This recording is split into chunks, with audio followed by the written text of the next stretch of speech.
Good morning, church. Good morning. Let me begin with a story.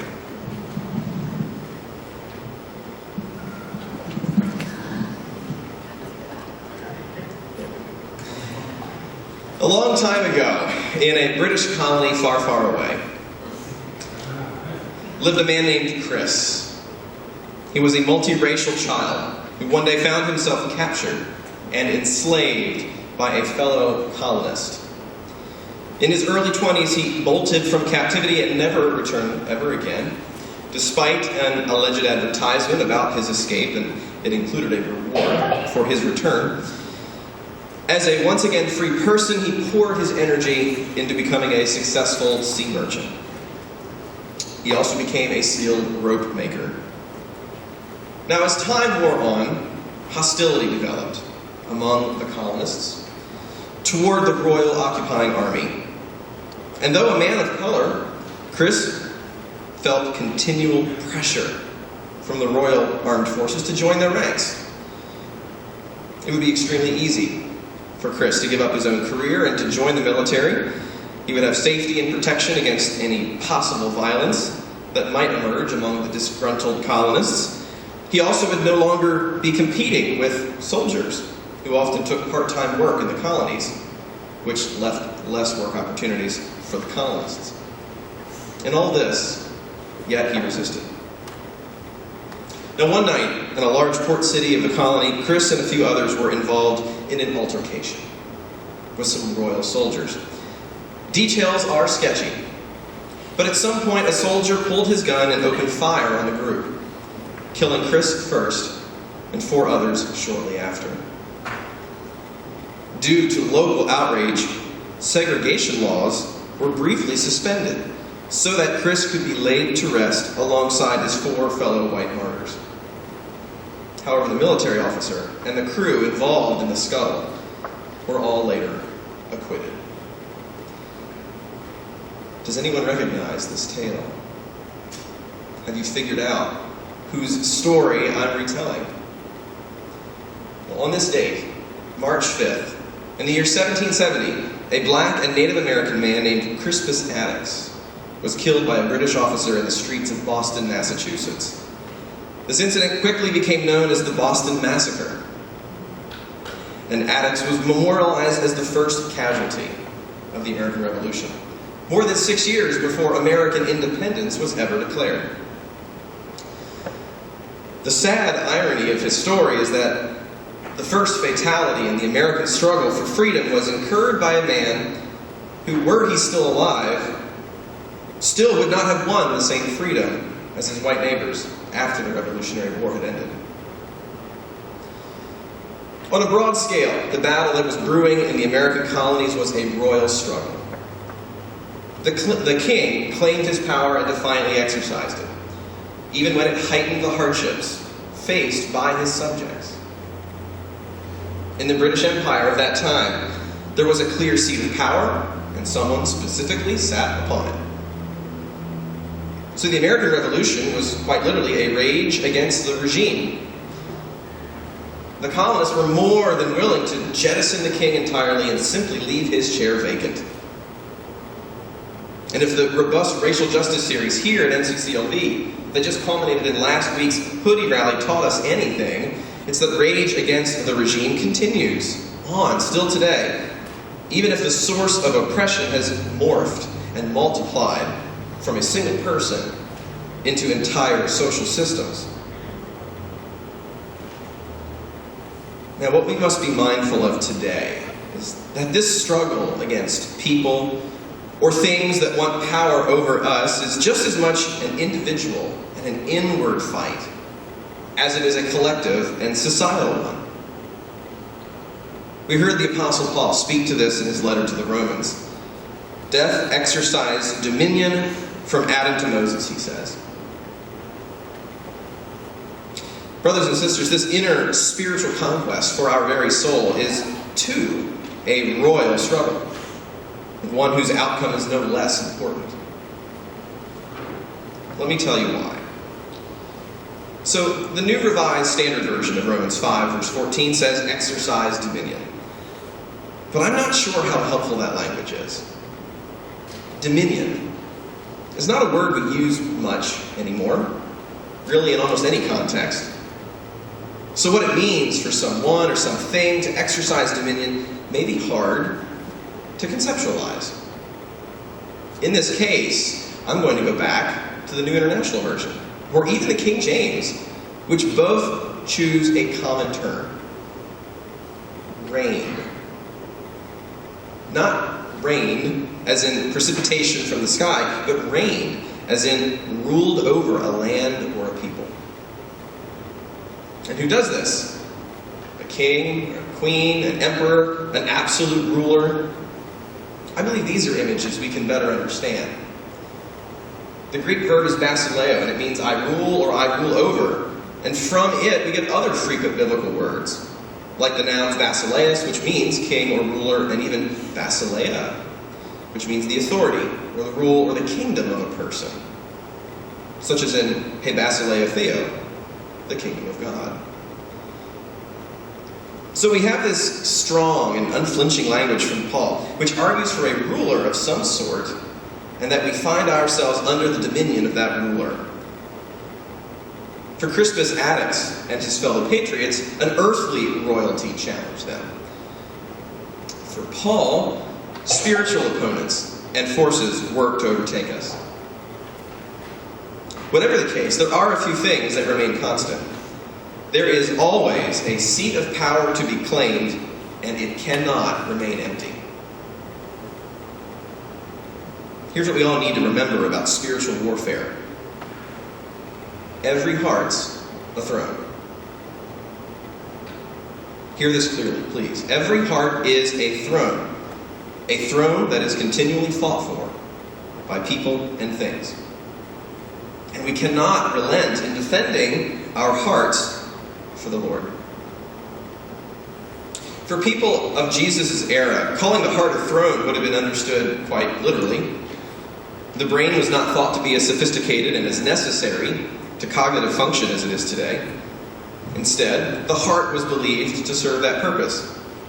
Now, regardless of where they attempted to locate it, folks still understood that the essence, the intelligence, the very consciousness of who we are and how we are is centralized somewhere. There's a kind of command center from where all the instructions are issued. And not until more recent centuries, the heart was thought to be that place.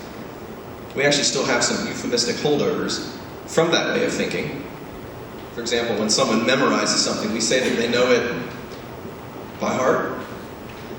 And when someone is emotionally devastated by another, we call it heartache or even heartbreak.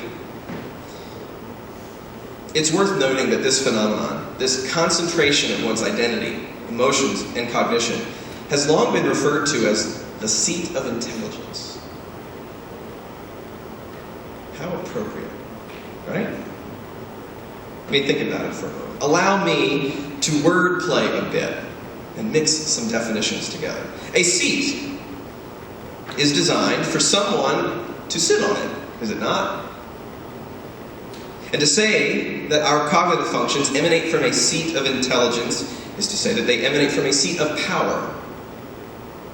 Power is exerted, and its effects flow outward from that core place. So who's sitting on your seat of intelligence? Who occupies your seat of power? Who rests upon the throne of your heart? Because your heart has a chair, and someone or something is always sitting there. Perhaps you don't believe me. Perhaps you reject that there is a place inside you where someone could reign over you in such a way. Perhaps you agree that your heart has a throne, but you argue that, well, the chair could be vacant. Here's the thing. Unless you are suggesting that you live your life in a full and total tilt where there is no rhyme or reason to anything you do, and that you have zero control over how you respond in day-to-day situations, then there absolutely must be a throne somewhere in your heart. I strongly suggest that you might be the one sitting there. Beware the false piety that claims to be harmless, with no ill intent, but elevates self and the reasoning of one's own self over God or anyone else. This is where Adam and Eve found their greatest difficulty. We heard the beginnings of their downfall in our Genesis passage this morning. It's a passage many of us know quite well, but for me it never gets easier to read. It begins with the serpent asking a faulty question. It continues with Eve providing a faulty answer. Then the serpent contradicts what God said, convincing Eve that the consequences for eating the forbidden fruit are not outcome A, but actually outcome B. And what we all know from the end of the story is that both outcomes were actually true. Thanks to her disobedience, as well as that of her husband, who was there with her, Scripture tells us, not only did she become like God in knowing the knowledge of good and evil, she and Adam were also going to die. I think Eve downplayed in her mind the absurdity of the serpent's suggestion to her. You know how I know this? Neither Eve nor Adam waited until God passed through the garden again to ask God about it. Hi, didn't God just make from nothing everything around you, including you, provide you with life and all the resources ever needed to dwell in this nice little garden patch for the rest of forever? And afterward, God called all of it good. Yet you both so quickly believed the serpent's idea that God had either been deceitful by omission or possibly wrong altogether. You didn't even think to go back and check. When Eve believed the serpent and acted on it, she tossed God off the throne of her heart and promptly sat down herself. Now, she did not think it was a heinous or highly questionable thing to do, but obviously God felt differently. How often do we take the captain's chair back from God, citing, it will only be for a second, or because, well, we know better? How often might we choose to move forward with our own idea rather than to inquire with the Holy Spirit, Spirit, is this really what you meant? What about this other thought? I will patiently wait to hear from you, precious Spirit, for I long not to sin against you. Sisters and brothers, this is a royal struggle. The question that faces us most urgently today was actually already mentioned, but here it is again. Who's your king? Who's your emperor? Who sits on the throne of your heart? Who or what currently holds the reins? If you're not sure. I could ask it another way. Who's in charge within your own life? Who counsels and guides most of the decision making? Is it God? Is it you? Is it someone else? Is it something else? I have found that in our technology-rich 21st century, there's much that can usurp our heart's command chair that isn't even a person. And dare I say, millennials are especially susceptible, because we've grown up alongside many of these things, making it difficult to imagine a world without them. What might I be thinking of, you wonder? Well, my goodness, where to begin? Social saturation may be one.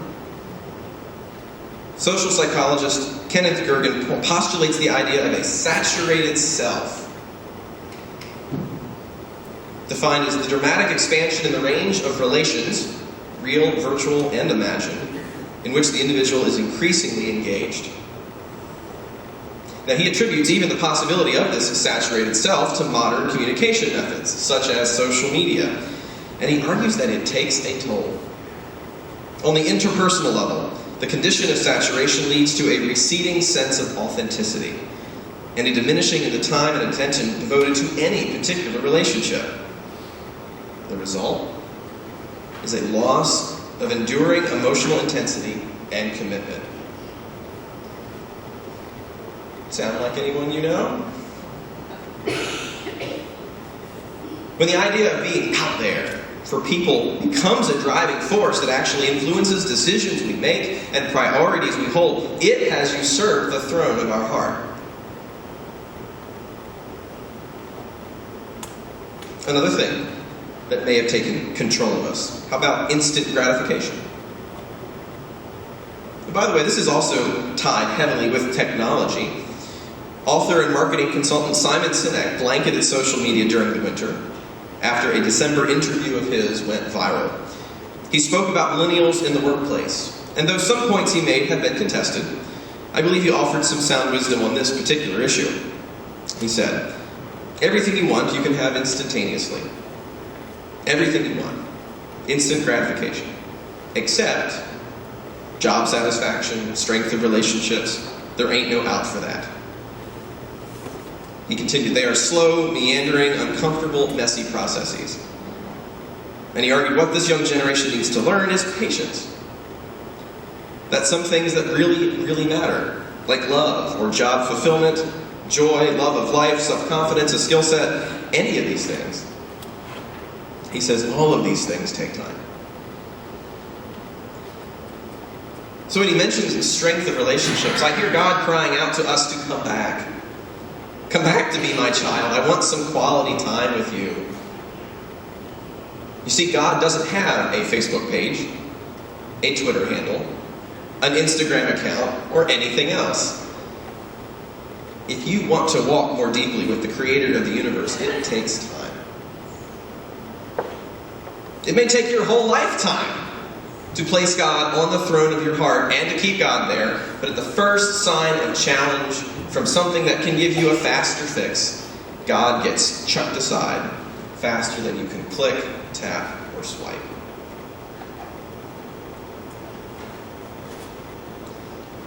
Now, I don't want any of you to walk out of here thinking this sermon was a huge downer.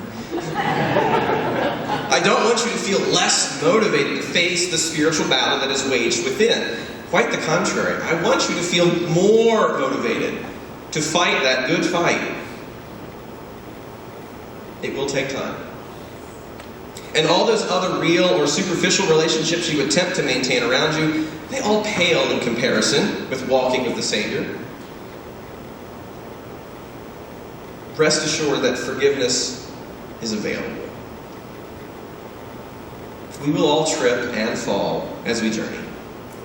Many, many times even. But forgiveness is available. What a joy that forgiveness is available. Those were David's words of rejoicing. Happy are those whose transgression is forgiven, whose sin is covered. They can be your words too. But it requires us to be honest. Are we willing to say, my body wasted away, and my strength was dried up? The foolishness of the cross of Jesus Christ is that when we confess that we cannot win the battle, victory suddenly becomes ours. Because God takes up our case and fights with us. The royal struggle we face becomes a surefire win, but only as long as we trust in the Lord. So as you consider the people or things who vie for your heart's throne, though they are not all powerful and are not deserving of that throne anyway, remember that an actual, absolute, and royal ruler, a king whose name is faithful and true, desires to be the one who reigns in your life. He is your hiding place, preserves you from trouble. He will teach you the way you should go. He will counsel you, and his steadfast love will surround you forever. So let us pray.